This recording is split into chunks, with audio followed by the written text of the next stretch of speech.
నమస్తే, welcome to hashtag you. నేను మీ Rajesh. South Africa danger batsmen, Sunrisers Hyderabad player అయినటువంటి హెన్రిచ్ క్లాసెన్ ఆయనకు ఊహించినటువంటి ఎదురు దెబ్బ తగిలిందని చెప్పాలి. వాస్తవానికి అందరూ ఏం తగిలింది దెబ్బ, ఐసీసీ షాక్ ఇచ్చింది, ఏమిచ్చింది అనేది ఇవాళ ఆసక్తిగా మారింది. తాజాగా హెన్రిచ్ క్లాసెన్కు ఫైన్ వేసింది అంతర్జాతీయ క్రికెట్ కౌన్సిల్. గురువారం రోజున సౌత్ ఆఫ్రికా వర్సెస్ పాకిస్తాన్ జట్ల మధ్య రెండో వన్డే మ్యాచ్ జరిగినటువంటి సంగతి అందరికీ తెలిసింది. ఈ మ్యాచ్ కేప్ టౌన్ వేదికగా చాలా అట్టహాసంగా జరిగింది.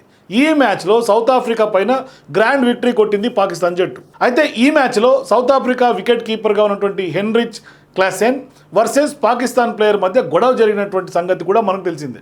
దీనికి సంబంధించినటువంటి న్యూస్ నిన్నటి వరకు వైరల్ అయింది. అయితే తాజాగా ఈ మ్యాచ్ రోజున హెన్రిచ్ క్లాసెన్ చేసినటువంటి కొంత క్రమశిక్షణ రహిత పనికి ఐసీసీ చాలా సీరియస్గా తీసుకుంది.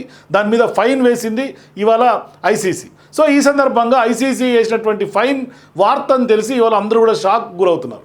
ఈ రెండో వన్డే మ్యాచ్లో తన వికెట్ పడిపోయిన తర్వాత కొంత కీపర్ దగ్గర ఉన్నటువంటి వికెట్లను గట్టిగా తన్నాడు హెన్రిచ్ క్లాసెన్. ఇది ఖచ్చితంగా క్రమశిక్షణ రహితమైనటువంటి చర్యగా పరిగణించాలి. దీనికి సంబంధించినటువంటి ఫోటో అలాగే వీడియో కూడా సోషల్ మీడియాలో వైరల్గా మారింది. అయితే దీనిపై గ్రౌండ్లో ఉన్నటువంటి ఎంపైర్లు కూడా హెన్రిచ్ క్లాసెన్కు అక్కడే వార్నింగ్ ఇచ్చారు. అయితే అక్కడితో ఈ వివాదం కొంత సమసిపోలేదు, సద్దుమణగలేదు, ఐసీసీ వరకు వెళ్ళింది.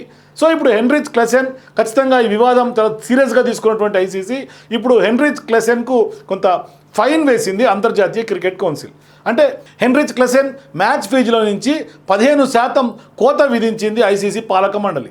దీంతో ఇప్పుడు ఖచ్చితంగా ఆయన చేసినటువంటి క్రమశిక్షణ రహిత చర్య పైన ఐసీసీ ఎంత మేర సీరియస్గా తీసుకుందో, భవిష్యత్తులో ఇలాంటి ఘటనలు, ఇలాంటి క్రమశిక్షణ రహిత చర్యలు ఇతరులు చేయకుండా, అంటే అటువంటి చర్యలకు పాల్పడకుండా గట్టిగా బుద్ధి చెప్పింది ఐసీసీ. సో మీరు కూడా ఐసీసీ 15% ఆయన మ్యాచ్ ఫీజుల నుంచి కట్ చేసినటువంటి ఈ వ్యవహారంలో మీ అభిప్రాయాల్ని కింద కామెంట్స్ రూపంలో తెలియజేయండి. ఇది కరెక్టా కాదా మీరు కూడా చెప్పండి. For more sports update please watch hashtag.